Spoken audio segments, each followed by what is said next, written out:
जय हिंद, जय भारत, जय वाणिज्य। मैं राघव तिवारी आप सबका हिंदी क्लास में स्वागत करता हूँ। आशा करते हैं आप अच्छे होंगे। आज हम क्लास 12 एवं बीकॉम इकोनॉमिक्स का इंट्रोड्यूस ऑफ इकोनॉमिक्स अथवा अर्थशास्त्र के परिचय में अर्थशास्त्र की परिभाषाओं को देख रहे थे। अब आज देखेंगे जो अंतिम परिभाषा है, विकास संबंधित परिभाषा, ग्रोथ ऑर्गेनाइजेशन, जिसे हम आधुनिक परिभाषा भी कहते हैं।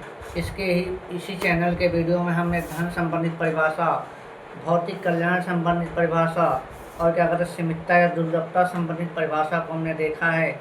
और जो ठीक है, अंतिम भाग जो है वो है विकास संबंधित आधुनिक परिभाषा, ठीक ना। क्योंकि हमें पता है कि अर्थशास्त्र की परिभाषाओं में विवाद बहुत थे और विवाद को ध्यान में रखते हुए जो मत थे, अलग अर्थशास्त्रियों के मतानुसार उसकी परिभाषा को हम 4 श्रेणियों में बांटते हैं। वे 4 श्रेणियां हैं। पहला धन संबंधित परिभाषा, दूसरा है मेरा भौतिक कल्याण संबंधित परिभाषा, तीसरा है सीमितता संबंधित दुर्लभता संबंधित परिभाषा और चौथा है विकास या आधुनिक संबंधित परिभाषा। आज हम इस परिभाषा को देखेंगे। इस परिभाषा के प्रतिपादक अगर देखें या हम कहें कि इस परिभाषा को देने वाले हैं कौन, इस परिभाषा को देने वाले हैं पाल एंड सैमुएल्सन जी हैं।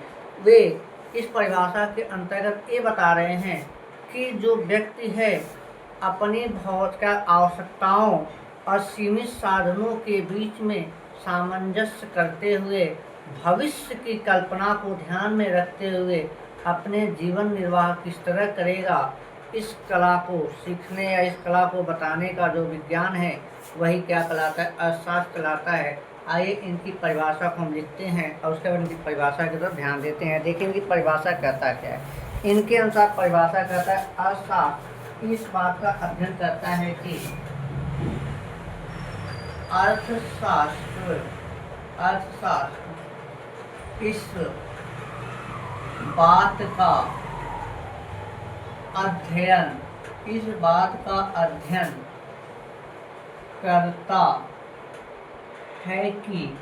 बात का अध्ययन करता है कि व्यक्ति और समाज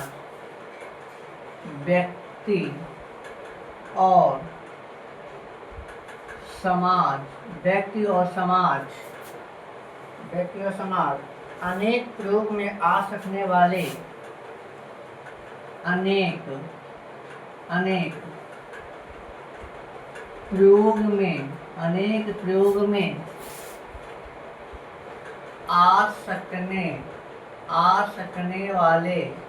प्रयोग में आ सकने वाले उत्पादन के सीमित साधनों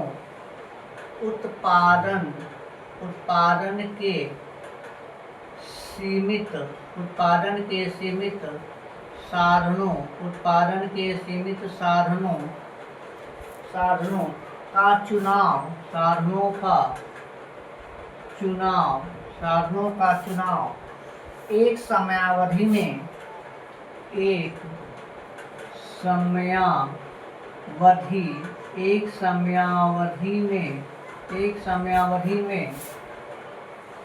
विभिन्न वस्तुओं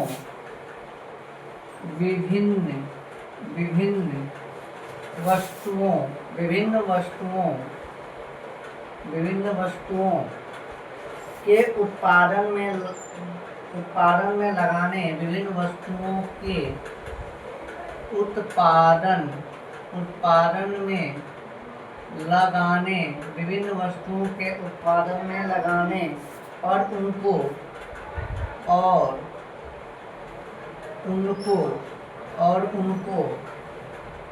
समाज में विभिन्न वस्तुओं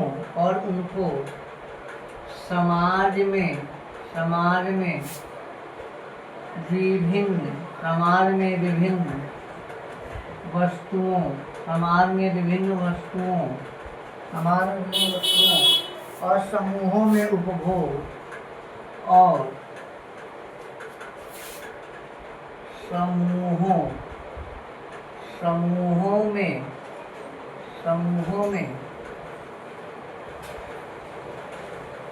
समूहों में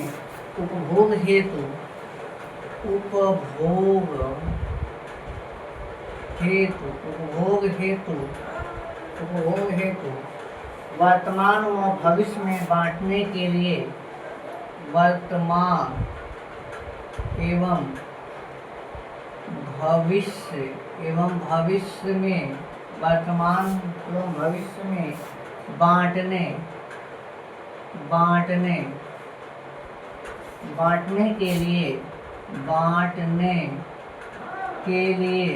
बांटने के लिए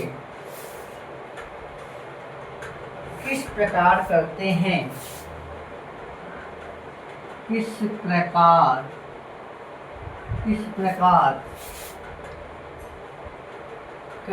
हैं, किस प्रकार करते हैं, ऐसा चाहे वे मुद्रा का प्रयोग करें, ऐसा चाहे वे मुद्रा का प्रयोग करें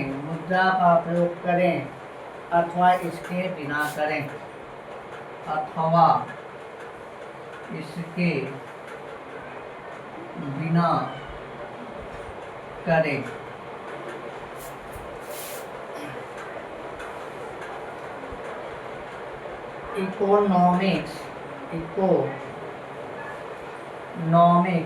economics is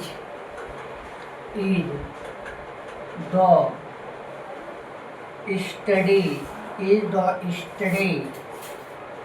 of how mean and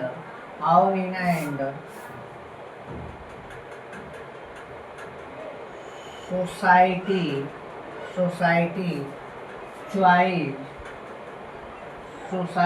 choice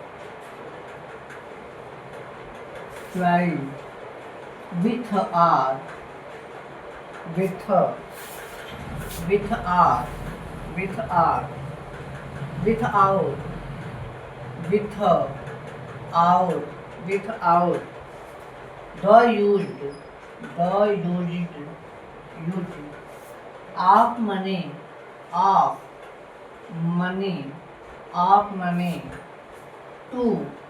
of money to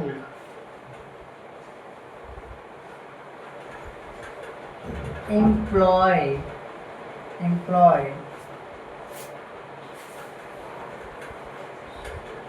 stress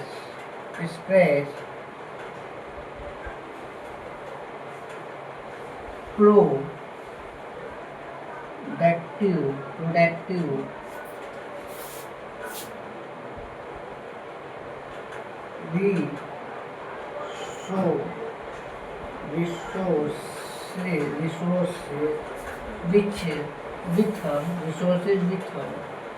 which flow have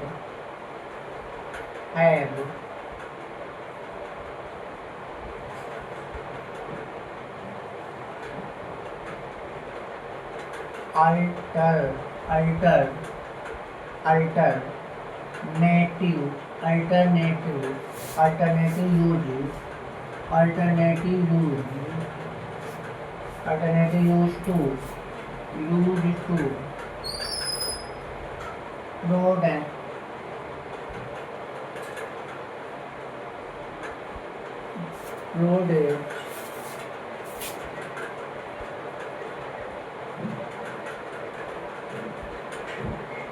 produce or use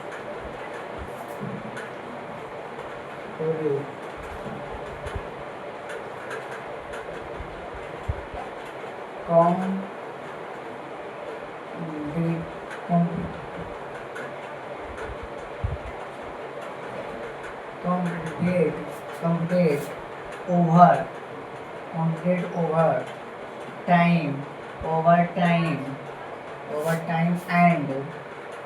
and distribute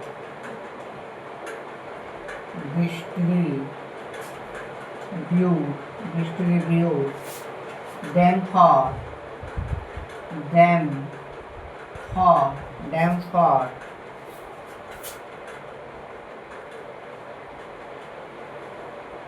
consumption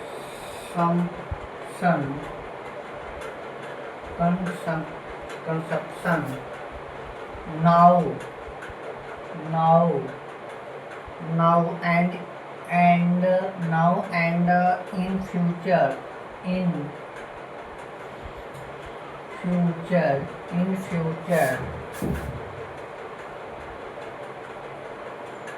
among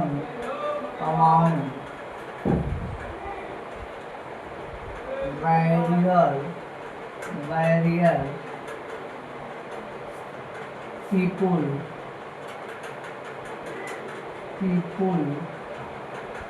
and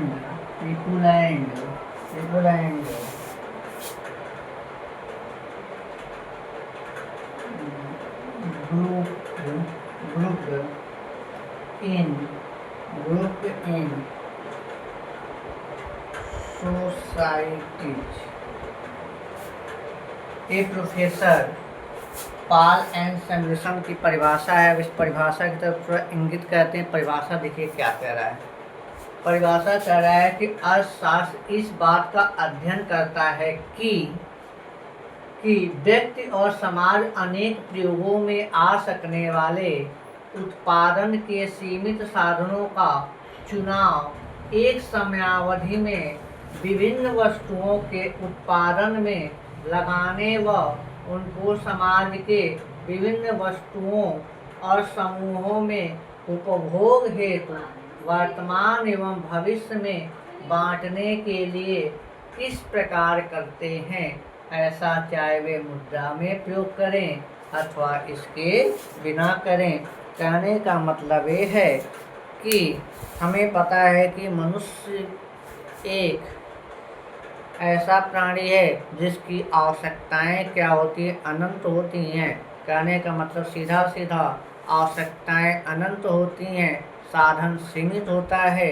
अपने सीमित साधन से अपने लिए और समाज के लिए जो भी उपभोग की वस्तुएं हैं उन वस्तुओं का किस प्रकार प्रयोग किया जाए, चाहे वह मुद्रा के लिए किया जाए, मुद्रा से किया जाए या बिना मुद्रा का किया जाए, किस प्रकार किया जाए कि मेरा वर्तमान भी बेटर हो और वर्तमान के साथ साथ भविष्य में जो घटनाएं घट रही हैं उस घटना घटने की संभावना है, उस घटना को ध्यान में रखते हुए हम अपने उस चीज़ों को संभाल के रख सकें अथा वर्तमान और भविष्य के बीच का जो समय अंतराल है उसको क्या कहते हैं संभालना और सामंजस्य करना जिस शास्त्र में सिखाया जाता है वह क्या कहलाता है, अर्थशास्त्र कहलाता है। एग्जाम्पल के रूप में अगर हमारे पास 10,000 रुपये पर मंथ इनकम है, 12 महीने का कितना हुआ, 1,20,000 रुपये हुआ। ठीक, अगर हम हर महीने 10,000 रुपये खर्च कर दें, अचानक से हमें भविष्य में किसी काम में ज़रूरत पड़ जाए तो क्या हमें कोई देगा? नहीं देगा। तो हम क्या करेंगे, उस 10,000 रुपये को इस तरह से बांटेंगे कि मेरे वर्तमान में जीवन यापन में भी कोई प्रभाव न पड़े और भविष्य में कुछ सेविंग के रूप में भी हम उसे रख लें ताकि अचानक से कोई पैसे की ज़रूरत पड़े तो हम उसे वहाँ पे प्रयोग कर सकें। ठीक, ये तो मनी हो गई। वैसे अनाज है, अगर मेरे पास बहुत ज़्यादा अनाज हो गया तो हम क्या करेंगे, सारे अनाज को फेंक तो देंगे नहीं, तो अपनी आवश्यकता अनुसार खाने के लिए रखेंगे बाहर और बाकी क्या करेंगे, उसे भविष्य को ध्यान में रखते हुए उसे सुरक्षित जगह पे किसी अच्छे बर्तन में, पात्र में भर के रख देंगे ताकि उसमें कीड़े न लगें। हो सके दवाइयाँ डाल देंगे ताकि कीड़े न लगें, बच जाए, वो बचा रहे, लंबे समय तक सेफ रहे ताकि भविष्य में हमें जब जरूरत पड़ेगी तो उस अनाज का उपयोग हम कर सकेंगे। ठीक ना। इस तरह का जो ज्ञान देने वाला शास्त्र है वह क्या कहलाता है, अर्थशास्त्र कहलाता है। वह केवल अपने लिए नहीं समाज को ही ध्यान में रखता है कि समाज में क्या उपयोग होने वाली वस्तुएं हैं उसको भी ध्यान में रखकर भविष्य और वर्तमान के बीच के समय अंतराल में सामंजस्य बनाने की कला सिखाने वाला जो शास्त्र है वह क्या है, अर्थशास्त्र है। ये हमारे विकास संबंधित परिभाषा या आधुनिक परिभाषा के अंतर्गत प्रोफेसर पॉल एंड सैमुएल्सन ने दिया है। इस परिभाषा को काफी बार देख लें, तब हम चलते हैं इस परिभाषा की विशेषता की तरफ।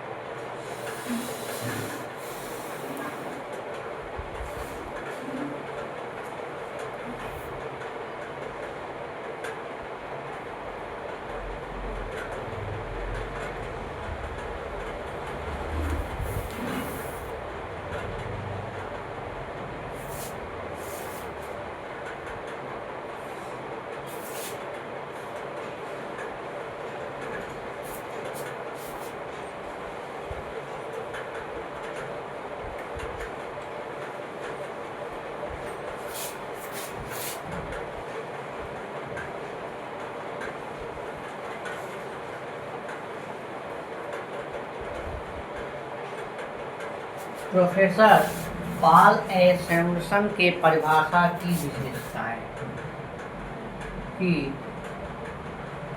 विशेषताएं इनकी परिभाषा की क्या विशेषताएं हैं, आइए हम देखते हैं।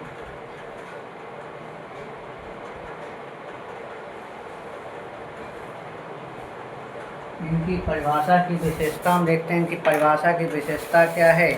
पहली विशेषता है सैमुअल्सन भी साधनों की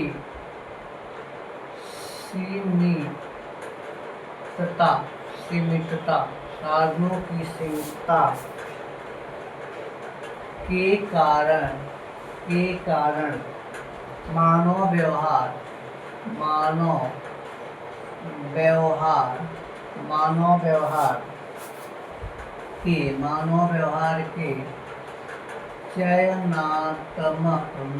व्यवहार के चयनात्मक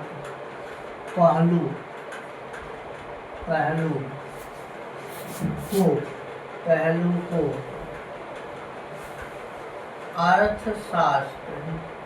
अर्थशास्त्र की केंद्रीय समस्या मानते हैं।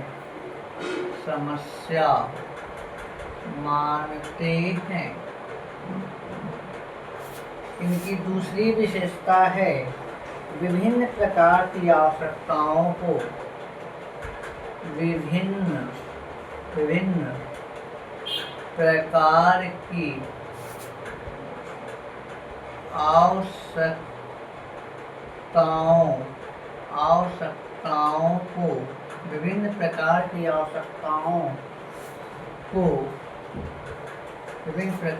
आवश्यकताओं को पूरा करने के लिए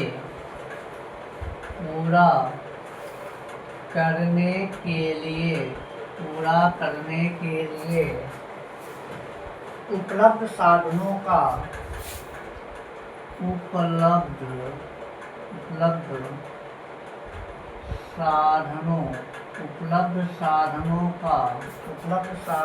का उचित ढंग से प्रयोग करना चाहिए।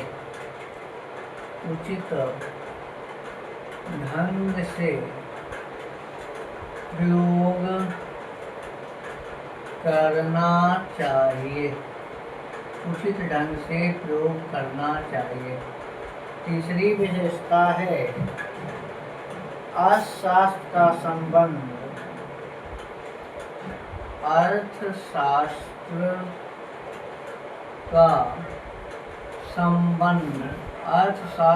संबंध केवल आर्थिक समस्याओं का आर्थिक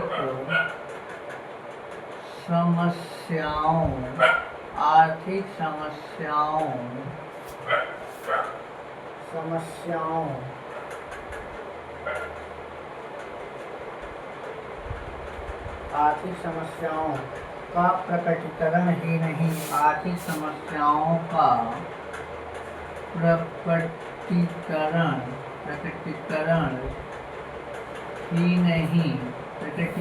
ही नहीं बल्कि इसमें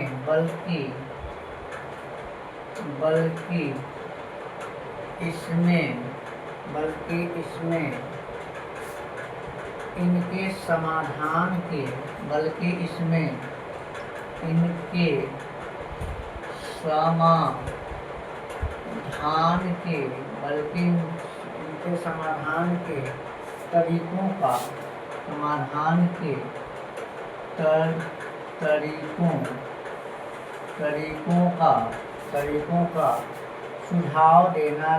तरीकों का सुझाव देना है। देखिए जी, प्रोफेसर सिमुलेशन के द्वारा दी गई परिभाषा की विशेषता क्या है?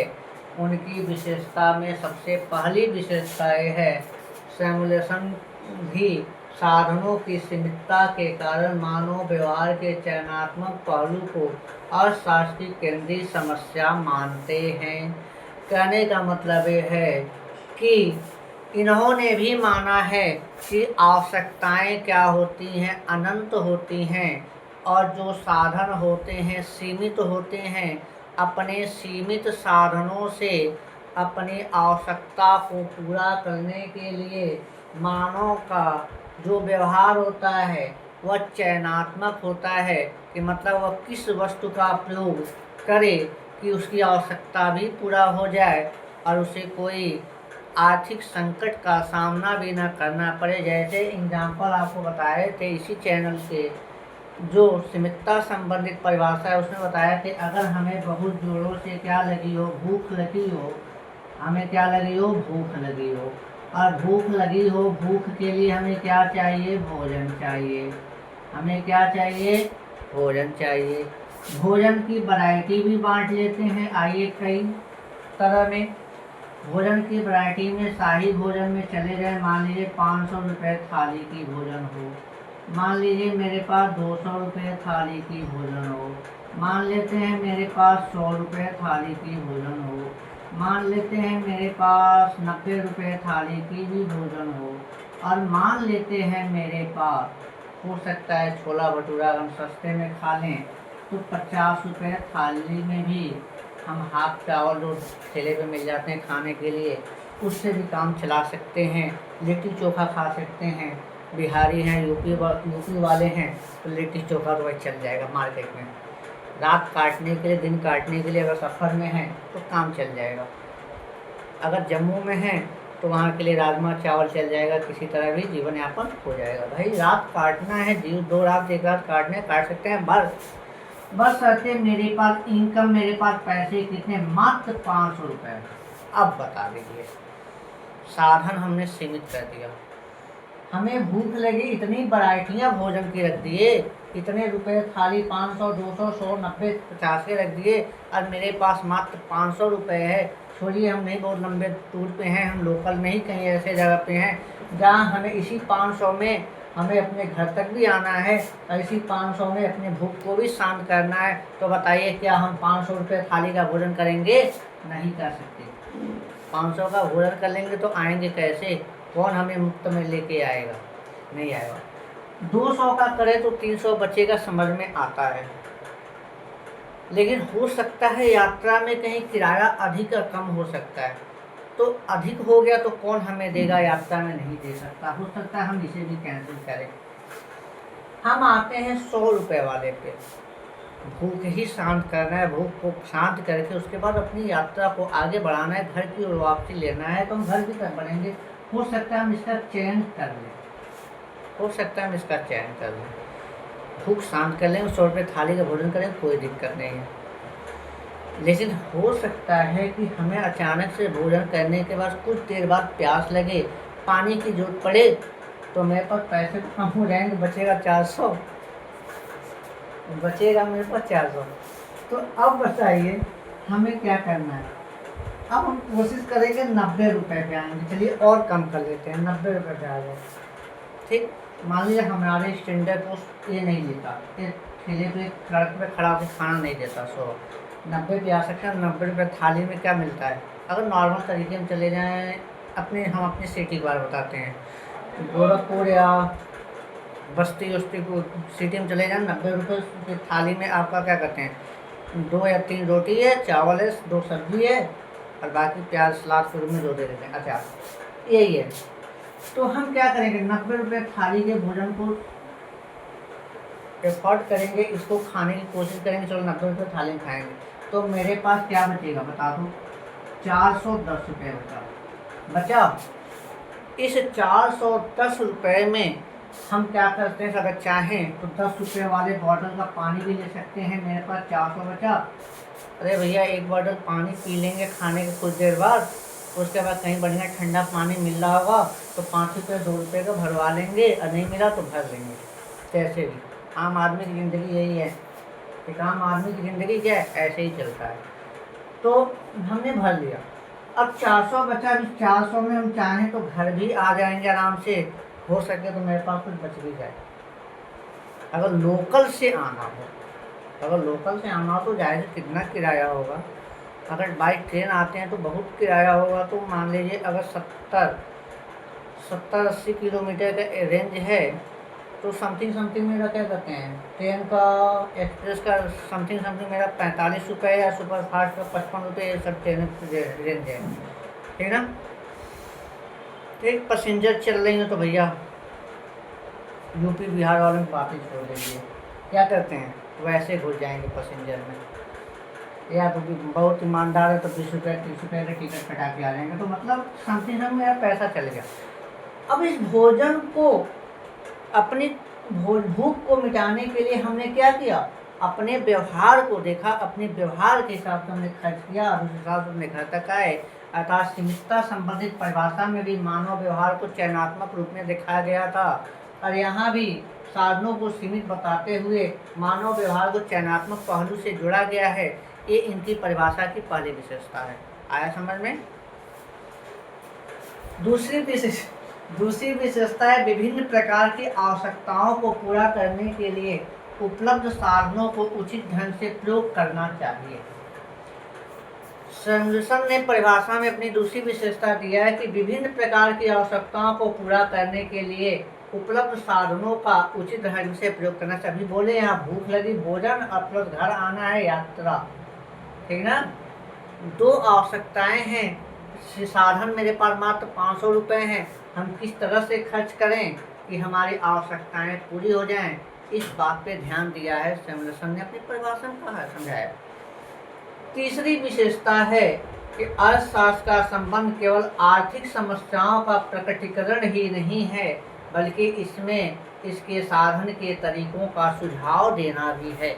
मतलब इन्होंने अपनी परिभाषा में कहा कि अर्थशास्त्र केवल आर्थिक समस्या को नहीं दिखाता, मेरे पास 500 रुपये हैं, भूख लगा है, 500 खा लेंगे तो कैसे घर जाएंगे, ये मेरी आर्थिक समस्या है, ठीक। ये क्या समझाता है, या ये समझाता है 500 रुपये को किस प्रकार खर्च करो कि आपकी आर्थिक समस्या का जो समाधान है उसका निराकरण भी हो जाए और आप अपनी समस्या से बाहर भी आ जाओ, ठीक ना। ये चीज़ें अर्थशास्त्र की परिभाषा के अंतर्गत इन्होंने सैमुएल्सन ने बताया है। इस प्रकार से अगर हम कह दें, अर्थशास्त्र एक सामाजिक विज्ञान है जो मनुष्य के आर्थिक व्यवहार का अध्ययन करता है। अगर उचित परिभाषा के रूप में अगर हम लिख दें तो इतना कह सकते हैं क्या, अर्थशास्त्र उचित परिभाषा बता रहे हैं। अर्थशास्त्र एक सामाजिक विज्ञान है, एक सामाजिक विज्ञान है। अर्थशास्त्र एक सामाजिक विज्ञान है जो मनुष्य के आर्थिक व्यवहार का